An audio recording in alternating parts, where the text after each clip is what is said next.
في العقل اصلا ولا في الفطره اصلا. مساله انا فاقد الشغف، مش قادر كلمة اشتغل. جديدة. ايه ده؟ هو من امتى اصلا؟ احنا لسه كنا بنقول اقسمت يا شغفك نفس ويعرف شغفك لا تنزلن. ايوه لا تنزلن ولا تكرهن. ايوه. ايه شغفك، ولازم يبقى فيه. مفيش حاجه يا حبيبي، مفيش حاجه اسمها شغف. في حاجه اسمها انك تجبر نفسك، والنفس ينبغي ان تجبر على ما تكره من الامور النافعه في الدنيا والدين. السلام عليكم. فيديو النهارده هتكلم عن مشكله واجهتني مؤخرا وممكن تواجه معظم الطلاب لما بنبقى عاوزين نبدا حاجه معينه واحنا خلاص بدأناها بس مش قادرين نعمل، لان البدايات كلها بتبقى سهله بس هي التركايه على مين هيستمر في الحاجه دي. ففيديو النهارده هتكلم عن ازاي انا بواجه المشكله دي وازاي تقدروا تواجهوها انتوا كمان، فكملوا معايا الفيديو. معايا 3 تيبس. اول حاجه التوكل على الله. كلنا بنبدأ مذاكرة الترم بس كل اللي بيجيبوا تقديرات عالية في النهاية وبيجيبوا تقدير اللي هما نفسهم فيه.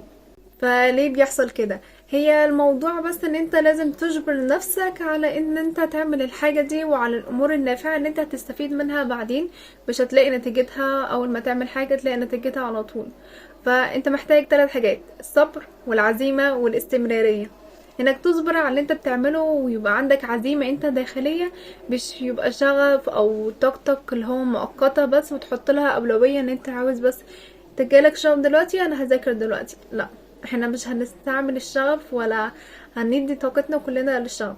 احنا لازم اول حاجة ان احنا نجبر نفسنا على الامور النافعة اللي احنا نستفيد منها، واللي احنا بنعمله دلوقتي احنا ما بنشوفش نتيجته الا بعدين وعلى المدى البعيد.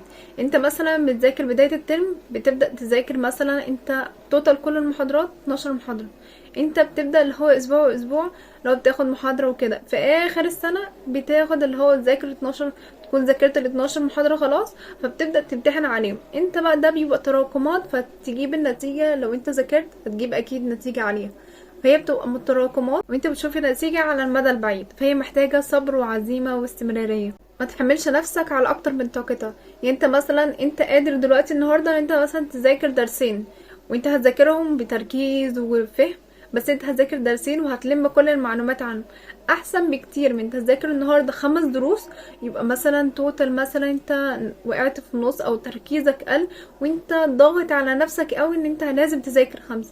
بس افضل ان انت تذاكر درسين يبقى عندك مثلا لو خلصتهم وعندك اللي هو قدرة ان انت عاوز تكمل مثلا هو ممكن تزود انت من عندك. فحط لنفسك ليميت محدد عشان ما تضايقش. مثلا انت حاطط 5 ذاكرت منهم مثلا 3 النهاردة فتتضايق. تاني حاجة مساحة واحدة استخدام واحد. من الممكن ان يؤدي تغيير بسيط في اللي احنا بنشوفه الى تغير كبير جدا في اللي احنا بنعمله. يعني من افضل ان كل واحد فينا يخصص مكان وركن للمذاكرة بس، ان انت اول ما تبص على المكان ده انت عارف ان انت هتذاكر فيه، فده بيرسخ في مخك ان انت المكان ده بس ان انت هتذاكر فيه، مش هتقعد على التليفون او هتاكل عليه او الكلام ده كله. وانت كل ما تبص عليه انت هتفتكر ان انت عاوز تذاكر، والمكان ده مفروض اللي هو للمذاكرة بس. فخليك مصمم لعالمك وليس مستهلكا لداخلي. تالت حاجة خدعة التحفيز. انه عاوزين نتحفز عشان نقدر نخلص الحاجة اللي ورانا، لكن لما سأله ديفيد قال ان التحفيز بيخليه يعمل حاجة لانه تحفز، لكن هو عاوز يعمل حاجة عشان عقله عاوز يعمل حاجة دي وهو عاوز يلتزم بيها.